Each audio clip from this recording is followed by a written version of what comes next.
नमस्कार, स्वागत है आपका एनएमएफ न्यूज में। मैं हूं आपके साथ शबनम। क्या हिंदुस्तान में हर एक मुसलमान को जिहाद करना चाहिए, अपने हक के लिए आगे आकर लड़ना चाहिए, अपने धर्म के लिए कुछ भी कर जाना चाहिए? ये मैं नहीं कह रही हूं, बल्कि हरियाणा के मेवात से एक वीडियो सोशल मीडिया पर वायरल हो रहा है। मुसलमानों की भीड़ जुटी हुई है और मंचों से खुलेआम ऐलान लगाया जा रहा है कि आपको, हर किसी को, मुसलमान को आगे आना चाहिए और हिंदुस्तान में जिहाद करना चाहिए। तो चलिए एक बार ये वीडियो आपको सुनवा देते हैं, फिर साफ समझ में आएगा क्या हो रहा है भारत में। अल्लाह के नबी ने सहाबा से वादा किया था कि मेरी उम्मत की एक जमात हिंदुस्तान में जिहाद करेगी। हिंदुस्तान में जिहाद करने वाले जहन्नम में नहीं जाएंगे। अल्लाह के नबी ने बिशारत दे दी थी और हजरत अबू हुरैरा कहते हैं, अल्लाह के नबी ने सहाबा से वादा किया था कि मेरी उम्मत की एक जमात हिंदुस्तान में जिहाद करेगी। हिंदुस्तान में जिहाद करने वाले जहन्नम में नहीं जाएंगे। अल्लाह के नबी ने बिशारत दे दी थी और हजरत अबू हुरैरा कहते हैं। तो इसी पर चर्चा करेंगे। चर्चा के लिए मेरे साथ मेरे वरिष्ठ सहयोगी पंकज प्रसून जी मौजूद हैं। पंकज जी, एक तरफ दिल्ली में आतंकी हमला ही कहेंगे इसे, कार में ब्लास्ट हो जाता है, पूरा नेटवर्क आतंकियों का पकड़ा जाता है, डॉक्टर कैसे आतंक के जाल में फंसे हुए थे इसका खुलासा होता है, और दूसरी तरफ ये वीडियो सामने आ जाता है कि भारत में हर मुसलमान को जिहाद करना चाहिए। आखिर चल क्या रहा है? 25 अक्टूबर को हरियाणा के मेवात में एक जलसा का आयोजन हुआ। 3 दिनों का ये जलसा था, 25, 26 और 27 अक्टूबर। और इस जलसे में कई जहरीले भाषण दिए गए और उसी जलसे का ये वीडियो वायरल है जिसमें यह कहा जा रहा है कि हिंदुस्तान के हर मुसलमान को जिहाद करना चाहिए। अब किसके खिलाफ जिहाद करना चाहिए? हिंदुओं के खिलाफ, इस देश के खिलाफ। अगर हक के लिए या अपने अच्छे एजुकेशन के लिए, अच्छी तालीम जिसको बोलते हैं, उसके लिए अगर कर रहे हैं, अपनी फैसिलिटीज कि मैं बेहतर जीवन जी सकूं, मेरे पास एक अच्छा मकान हो, एक अच्छी नौकरी हो, अगर उसके लिए कर रहे हैं तब ठीक है। लेकिन अगर आप ये कह रहे हैं कि हिंदुओं के खिलाफ जिहाद करना चाहिए, काफिरों के खिलाफ, हिंदू शब्द नहीं इस्तेमाल किया गया है, काफिरों के खिलाफ जिहाद करना चाहिए, तो काफिर कौन?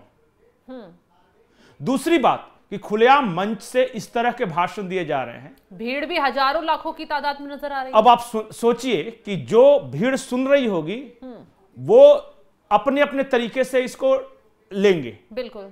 अगर कल को जाके उसी भीड़ में से कोई व्यक्ति किसी हिंदू को मार देता है या गैर मजहबी, चाहे वो हिंदू हो, चाहे सिख हो, चाहे बौद्ध हो, जैन हो, पारसी हो, कोई भी हो सकता है, वो अगर उसके खिलाफ हिंसा करता है और वो बाद में ये तर्क देता है कि हर मुसलमान को इसी तरह जिहाद करना चाहिए काफिरों के खिलाफ, तो गलती किसकी?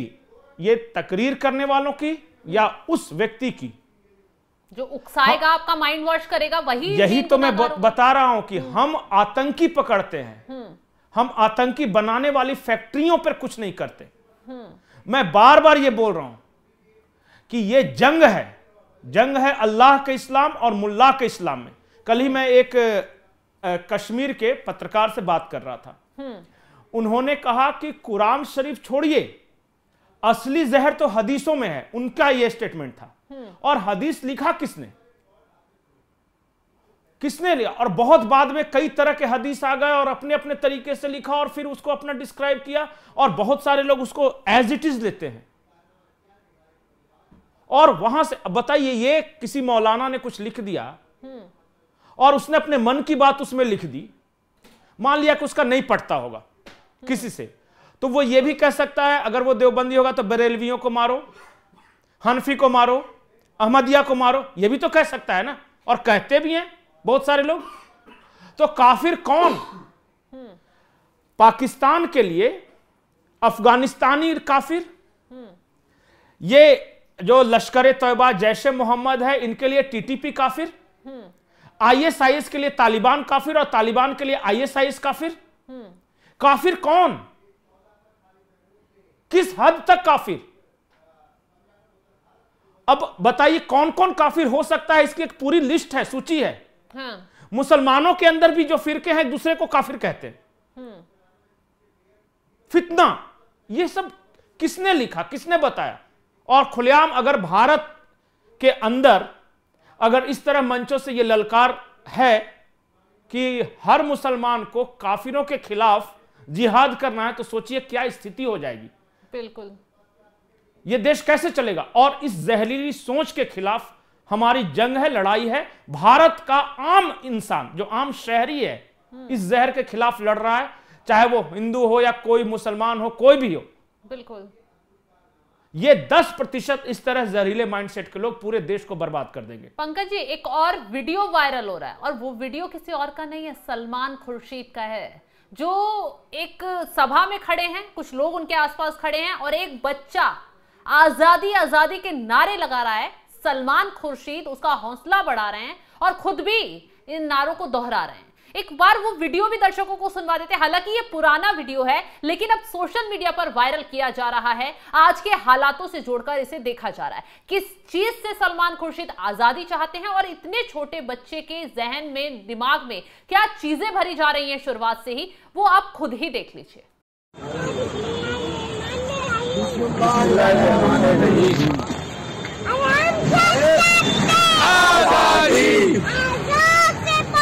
आजादी, तुम जाल में डाल लो। आजादी, तुम गली मारो। आजादी, ना दोगे। आजादी, शील चलेंगे। आजादी, आजादी,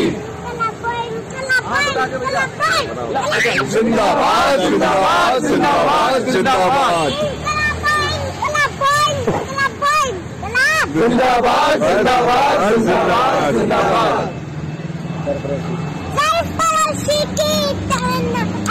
हमारे दिल में है, देखना है जोर कितना बाजुए का दिल में है।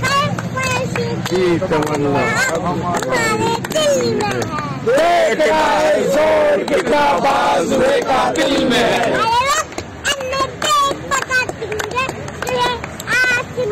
हम अभी से क्या बताएं क्या हमारे दिल में है।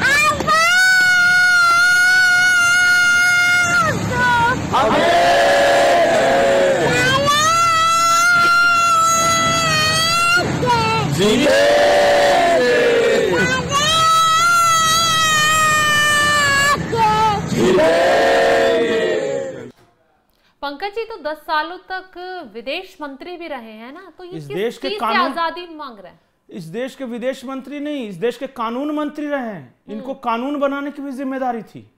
तो आजादी किस चीज से मांग रहे हैं? मुझे नहीं पता कि सलमान खुर्शीद को किस बात के लिए आजादी चाहिए। और उस नारे में बाद में ये तर्क क्या देंगे पता है, हम तो जहालत से आजादी चाहते थे, गरीबी से आजादी चाहते थे, कि उसमें एक बार वो लड़का कहता है तुम गोली मारो और फिर ये कहते हैं हम आजादी। ये कुतर्क गढ़ते हैं बाद में।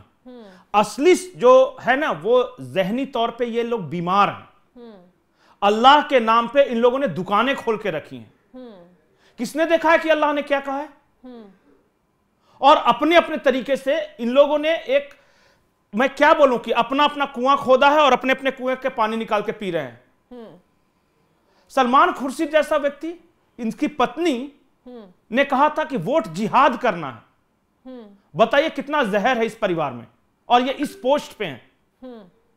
ये हिंदुस्तान की क्या हालत करेंगे आप सोचिए। आप बार बार ये कहते हैं कि उनको जानकारी नहीं है, वो पढ़े लिखे नहीं हैं, उन लोगों ने कुरान नहीं पढ़ा है, तो उनको किसने बहका दिया। सलमान खुर्शीद को कौन बहका रहा है भाई? मैं बार बार बोलता हूं कि कुछ लोग मजहब के नाम पे, अल्लाह के नाम पे बीमार और बहुत बीमार किए जा रहे हैं। लेकिन पंकज जी, यहाँ पर तो समाजवादी पार्टी के मुखिया अखिलेश यादव वो कह रहे हैं कि जो ये गतिविधि होती है, आतंकी घटनाएं होती है, उसका कोई मजहब नहीं होता। मतलब कि आतंक का कोई मजहब नहीं होता, उसे इस्लाम से जोड़कर आप पेश करें, इस्लाम से जोड़कर देखें तो वो गलत है। अखिलेश यादव क्या कुछ कह रहे हैं, तो वो भी सुनवा देते हैं। आतंकवादियों का कोई धर्म नहीं होता। आतंकवादी किसी धर्म के नहीं होते। उनका मुख्य मकसद यही है कि डर पैदा करना, टेरर पैदा करना और देश और प्रदेश का कारोबार को रोकना, वहां के लोगों को तकलीफ पहुंचाना। आतंक का तो कोई धर्म ही नहीं होता पंकज जी, फिर क्यों इस्लाम से जोड़कर इसे तरह तरह की बातों से जोड़ा जा रहा है? अच्छा, इस्लाम का कोई धर्म नहीं होता, लेकिन सारे पकड़े जाते हैं। नईमुद्दीन, आदिल राथर, मोइज हसन, ये मोहम्मद अशरफ, डॉक्टर शाहीन, ये सब कोई एक लोग नहीं है, सब अलग अलग धर्मों के लोग हैं, क्योंकि आतंक का कोई धर्म नहीं होता। और ये जो आतंक का धर्म क्यों बोलते हैं, ये बोलना चाहिए आतंक का कोई मजहब नहीं होता, तब समझ में आएगा ना। इसे कहते हैं कवर फायर। जब भी कोई इस तरह की घटना होती है तो कुछ लोग स्वतः ही कवर फायर करने के लिए उतर जाते हैं। ऐसा क्यों? एक बात याद रखिएगा, बहुत पुरानी कहावत है कि किले का दरवाजा हमेशा अंदर से खोला गया था। शुरू से ही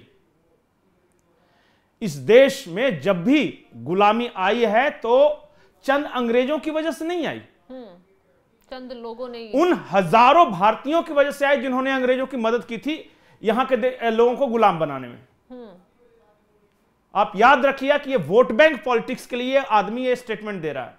इससे कौन पूछ रहा था कि आतंक का मजहब होता है कि नहीं, धर्म होता है कि नहीं? अगर आतंक का धर्म नहीं होता तो अयोध्या राम मंदिर का धर्म हो जाता है, फिर ये क्यों नहीं गया वहां पे? कितना खुश करने के चलो, कितना बर्बाद करोगे यार देश को। राजनीतिक कार्यक्रम बता रहे थे उसे, तो क्यों जाते? अच्छा, वो राजनीतिक कार्यक्रम था। अयोध्या में प्रभु श्री राम जी का जो जहां पे जन्म लिए वहां पे उसकी प्राण प्रतिष्ठा है, तो राजनीतिक कार्यक्रम। शंकराचार्य राजनीतिक कार्यक्रम में आए थे, बाकी जो आए थे वो फ्रेंच कट वाला शंकराचार्य की मैं बात नहीं कर रहा, बाकी जो आए थे इतने सारे धार्मिक लोग आए थे वो सब राजनीतिक कारणों से आए थे। जलन, ईर्ष्या, डाह, द्वेष, इसकी वजह से नहीं गया क्योंकि कहीं क्रेडिट ना मिल जाए। ये हालत है। लेकिन मैं बार बार इसलिए बोल रहा हूं ना कि इसलिए मैंने कहा कि हिंदुस्तानियों को इस जहनियत के खिलाफ लड़ाई लड़नी है। और हिंदुस्तानी में कौन? आम मुसलमान भी जो नहीं चाहता कि इस तरह के हालात देश के हों, आम हिंदू जो नहीं चाहता कि ये, और मैं बार बार ये बोलता हूं कि अखिलेश जैसे हिंदू हों या फिर वो कौन अबू आजमी जैसे मुसलमान, वो हमारे तो लिए एक ही है। अबू आजमी तो सीधा सीधा कह रहे हैं कि कार्रवाई अब अपनी नाकामी को छुपाने के लिए किसी को भी जेल में डाल देते हैं। अरे कवर फायर मत करो, करने दो काम, पता तो चले कि सही पकड़ा है गलत पकड़ा। तुम पहले ही से कह रहे हो कि मासूमों को पकड़ा जा रहा है। यार तुम नैरेटिव सेट कर रहे हो, समझ क्यों नहीं रहे हो इस बात को कि घटना होने के बाद पहले ही से कवर फायर शुरू, किले का दरवाजा अंदर से खोलना शुरू। कौन लोग थे अब समझना मुश्किल नहीं है। मैं ये अच्छा बताइए, किसी आम मुसलमान ने कहा कि तुम मेरा बचाव करो? अखिलेश यादव से कहने गया था? बिल्कुल भी नहीं। हर कोई इस घटना की निंदा कर रहा है क्योंकि उसमें धर्म पूछकर थोड़ी मारा गया, उसमें अरे अच्छा, वो बाजार में मरे थे। मैं आपको लिस्ट भेजता हूं जो लाल किले के धमाके मारे गए, देखिए कौन मारा गया। उसमें 50% मुसलमान है।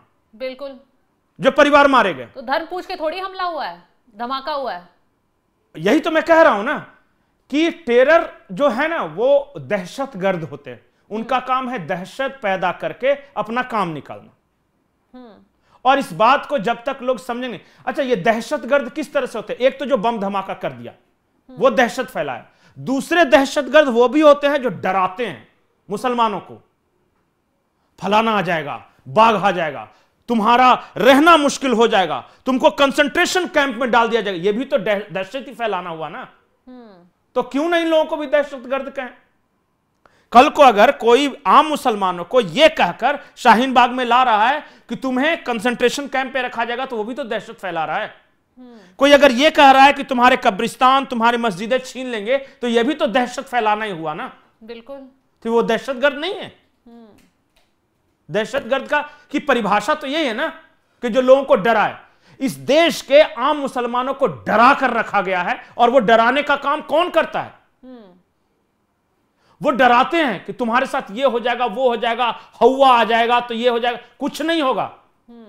5000 सालों से रह रहे हैं यहां पे, माफ कीजिए 5000 साल से तो इंसान रह रहे हैं, 1500 सालों से इस देश में 1500 सालों से मुसलमान है, और कुछ नहीं हुआ तो नहीं कुछ होने वाला है। कोई भी कुछ कर ले। ये डर, ये खौफ लोगों को दूसरे लोगों से काटता है।